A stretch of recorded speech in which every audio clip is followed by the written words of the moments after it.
family kicked me out of the house and took the money from my inheritance to give to my sister, and now that they're on the streets, they're asking for my help.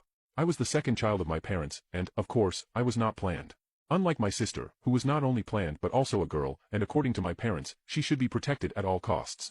This meant that my sister could do anything at home, including taking my things, my money, destroying my homework, breaking my toys, etc. Whenever I complained to my parents, they simply told me to stop being spoiled and ended up punishing me. Because of this, I ended up getting used to it and just let everything happen. Of course, it bothered me, but my schoolmates knew about the situation and ended up helping me by hiding the money I saved in their homes or toys I bought.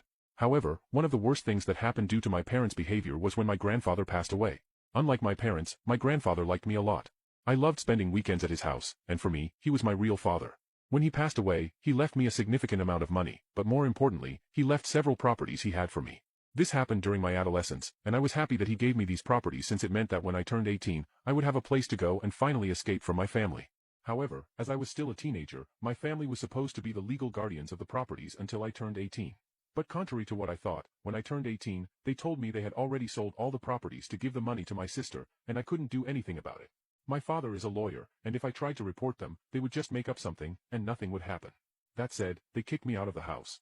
It was a very difficult time in my life. I had to stay on the streets for weeks until I finally confessed my situation to a school friend, and he agreed to shelter me in his home. I had to work and give him a portion of my salary, but honestly, I am very grateful, and I know that if it weren't for him, I probably wouldn't even be here today. After that, for the first time, my life was improving. After studying hard, I managed to pass a local government exam and got a job that paid enough for me to finally move into my own house. I got a girlfriend, got promoted at work, and so far, my life was perfect. Until one day, I heard a doorbell.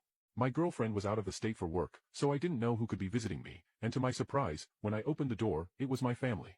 I hadn't seen them since I was kicked out of the house, so it was definitely a surprise.